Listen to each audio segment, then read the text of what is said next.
suis le pasteur Nyanga Blanche, coach, activatrice des masses.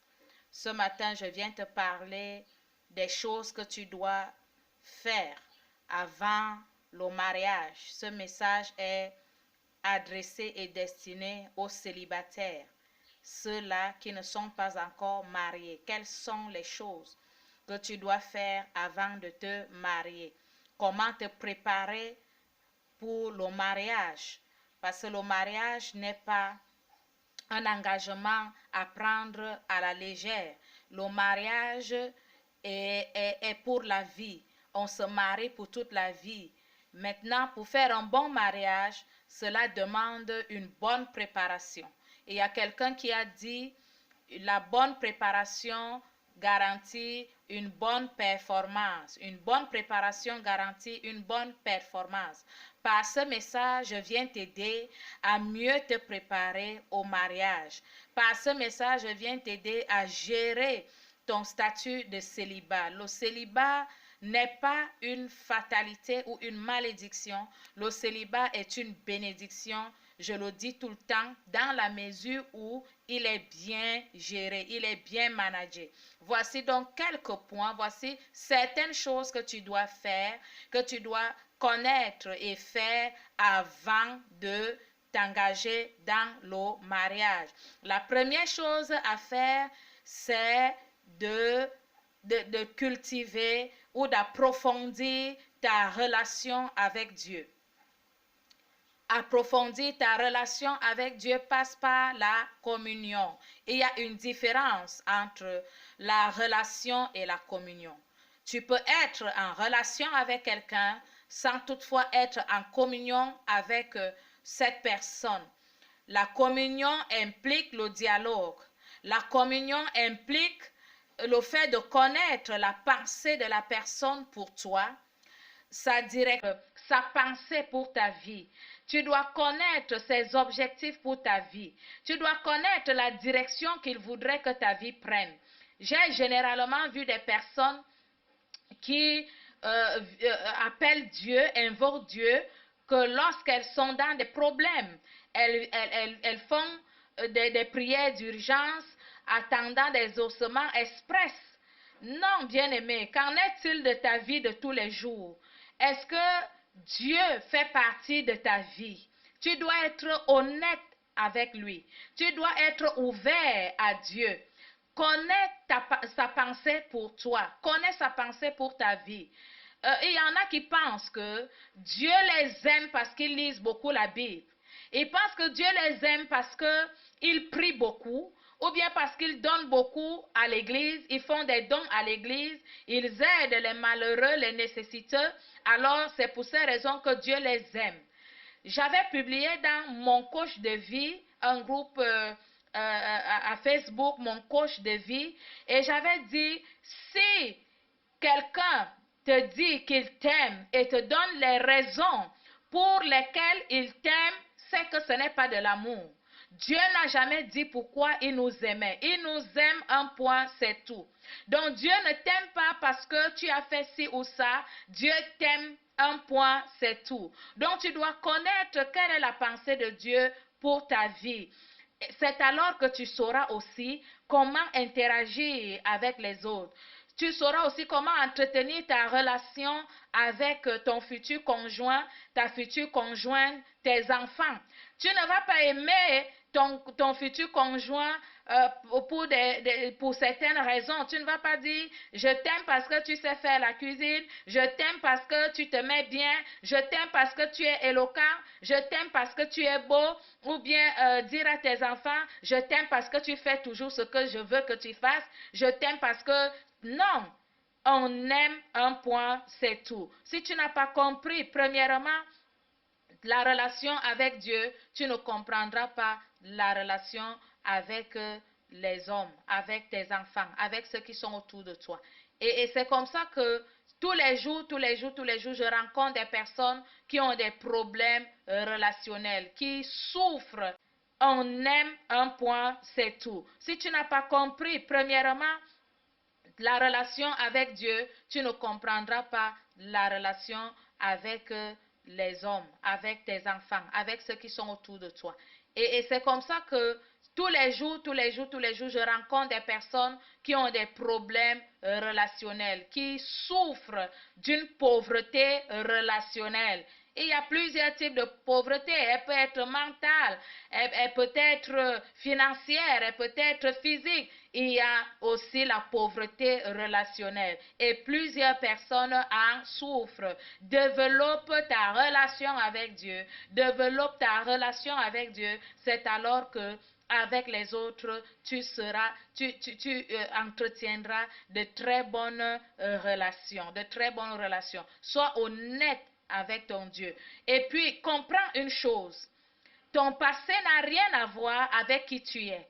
Ton passé n'a rien à voir avec qui tu es. Tu es une personne exceptionnelle. Tu es une personne importante. Tu es une personne unique en ton genre. Ce que tu as fait hier ne caractérise pas qui tu es. Ce que tu as fait hier, ce sont peut-être des erreurs que tu as eu à faire, mais cela n'est pas une indication de qui tu es. Tu es une personne spéciale, une personne mise à part pour Dieu. Tu es une personne ayant été prédestinée par Dieu pour une qualité de vie. Donc, généralement, les choses que les gens ont eu à faire influencent leur personnalité, influencent aussi leur relation. Dieu te prend tel que tu es, il t'aime tel que tu es. Il t'aime. Il n'aime pas les mauvaises choses que tu as peut-être eu à faire, mais il t'aime toi. Alors qu'est-ce que tu dois faire? Juste de te refaire, de connaître ta pensée pour lui et de t'ajuster. Tout simplement. Voilà de ce qui est d'entretenir ou d'approfondir ta relation avec Dieu. La deuxième chose que tu dois faire en tant que célibataire, c'est de vivre ta vie comme une personne à part entière. J'ai dit tout à l'heure que tu étais total, que tu es plein, que tu es unique, que Dieu t'a donné tout ce qu'il faut pour que tu sois épanoui, que tu sois heureux. Il t'a donné tout ce qu'il faut pour ça. Vis ta vie comme une personne à part entière. Tu n'es pas quelqu'un qui est à moitié et qui attend peut-être une autre moitié qui viendra le compléter. Non, tu es une personne à part entière. Tu es total, tu es complet. Donc, vis ta vie comme telle. Tu n'es pas abandonné, délaissé, attendant un sauveur qui viendra te sauver de je ne sais quoi. Non, vis ta vie maintenant. La vie est belle et elle mérite d'être vécue. La vie est belle. Vis ta vie maintenant. Fais des choses qui augmentent ta valeur. Fais des choses qui te permettent de te sentir épanoui. Fais des choses qui te permettent de te sentir valeureux, valeureuse. N'attends pas que quelqu'un vienne te dire que tu es beau, tu es belle pour savoir que tu es beau. Que fais-tu lorsque tu es seul? Comment te vois-tu? Lorsque tu te regardes, qu'est-ce que tu vois? Il y en a qui attendent le mariage, ne font qu'attendre. Ils vont au travail, ils viennent à l'église et puis ils attendent. Et se disent parfois vraiment, depuis personne ne m'appelle. Je marche même en route, personne ne me dit que je suis beau, je suis belle.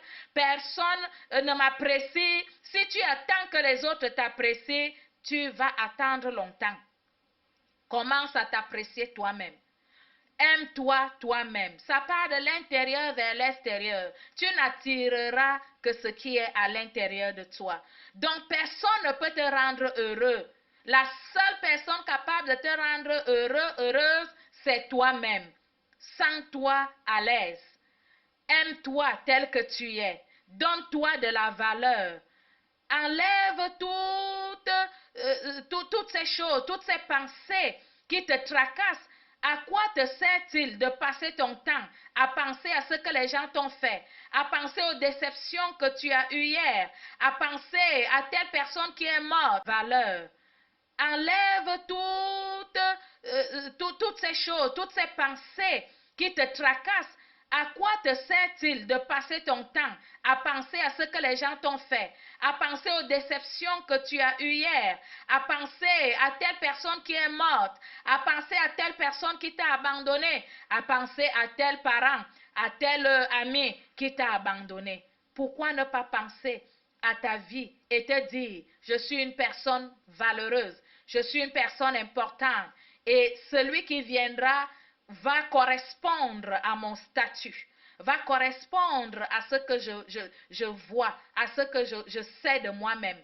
C'est comme ça que tu dois te voir. Donc, mène ta vie comme une personne à part entière. Ne dis pas vraiment, comme je suis célibataire, les gens ne me respectent pas. C'est lorsque je serai mariée qu'ils me respecteront. Fais en sorte que les gens te respectent maintenant que tu es encore célibataire. Parce que ta valeur n'est pas définie par celui à qui tu te connecteras, par celle avec qui tu te marieras. Tu as de la valeur en tant que personne, d'abord, mise à part. Tu as de la valeur en tant que personne, une personne créée par Dieu. Comment tu te vois? Comment tu te vois est très important. Donc, c'est souvent difficile de vivre avec quelqu'un qui veut sans cesse qu'on le valorise, qui veut sans cesse qu'on lui fasse se sentir bien. C'est comme porter un poids toute sa vie. Sois heureux, sois heureuse. Mène ta vie comme une personne à part entière. Fais des choses qui te fascinent. Fais des choses qui te font sentir bien. Des choses qui t'épanouissent. Des choses qui te font, c'est-à-dire croître en assurance, qui te font gagner de l'assurance. Refuse de te sous-estimer. Comment te vois-tu? Lorsque tu es seul, comment te vois-tu? Lorsqu'il n'y a personne pour t'apprécier, lorsqu'il n'y a personne pour, oui, te célébrer, te dire que tu es beau, tu es belle, qu'est-ce que tu fais? Qu'est-ce que tu te dis à toi-même? C'est très important. C'est très important.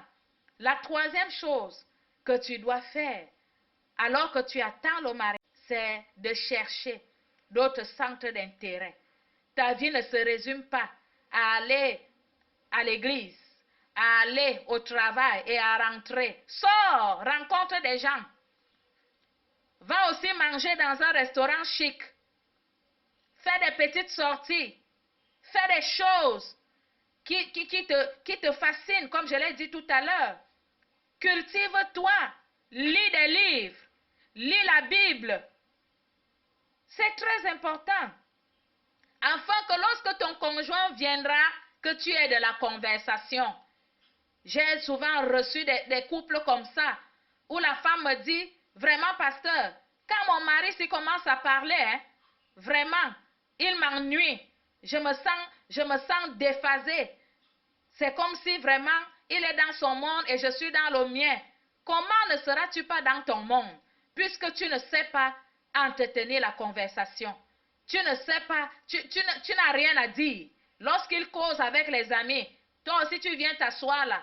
Tu t'ennuies même parce que tu n'as rien à dire. Tu n'es pas éduqué, tu n'es pas cultivé. Il faut te cultiver. Cultive-toi afin que lorsque ton mari arrivera, que tu sois une bonne compagne pour lui. Lorsque ta femme arrivera, que tu sois un bon compagnon pour lui. C'est très important. Il y a des personnes qui disent, moi je vais épouser un milliardaire. Est-ce que tu sais comment les milliardaires pensent? Je vais épouser un millionnaire. Est-ce que tu sais comment les millionnaires pensent? C'est très important. Tu dois continuer d'apprendre. Tu dois apprendre. Parce que le monde évolue. Le monde évolue tous les jours. Tu dois t'informer. Je connais des femmes qui s'asseyent devant la télé que pour regarder les séries. Oui, regarder les séries télé. Elles ne savent pas qu'elles peuvent aussi regarder le journal pour savoir ce qui se passe dans le monde. Non, ce ne sont que les séries qui les intéressent. Maintenant, lorsque les amis de ton mari arrivent à la maison, tu es incapable de converser. Maintenant, lorsque les amis de ton mari arrivent à la maison, tu es incapable de converser avec eux.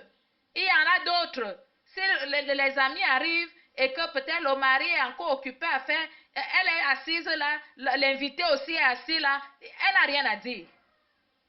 Et il introduit même un sujet, elle n'a rien à dire. Parce que elle a un problème d'éducation, un problème de culture. Un problème de culture. Il y a plusieurs façons de s'éduquer. Ce n'est pas seulement aller à l'école, s'asseoir sur les bancs. Il y a plusieurs moyens de s'éduquer aujourd'hui. Je vois des personnes qui ont leur téléphone pour faire des choses qui ne les avancent pas. Avec ton téléphone, tu peux apprendre beaucoup de choses. Tu peux apprendre à t'exprimer, par exemple.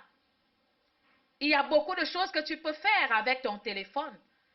Donc, il y a d'autres centres d'intérêt qui doivent attirer ton attention. Et d'autres centres d'intérêt. Cultive-toi. Cultive-toi. Stimule ton cerveau. Stimule ton cerveau afin que tu ne sois pas bloqué demain après-demain. Que ton mari, ton futur mari te trouve prêt.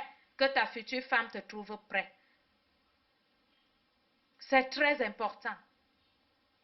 C'est très important. Cultive, développe d'autres centres d'intérêt. La quatrième chose à faire, c'est de garder ton cœur. Garde ton cœur plus que toute autre chose. Il y a des personnes qui sont instables émotionnellement. Tu te connais toi-même et tu sais ce qui peut facilement t'offenser ou te détruire. Garde ton cœur des mauvaises pensées. Des gens viendront te dire, le temps est en train de passer. Tu es toujours célibataire, tel ou tel autre s'est marié. Qu'est-ce que toi tu fais? Qu'est-ce que tu attends? Garde ton cœur de ces réflexions. Garde ton cœur de ces dits, de ces pensées. Tu dois garder ton cœur plus que toute autre chose. On a souvent appris aux gens comment garder leur. Voilà, je vais m'arrêter là aujourd'hui.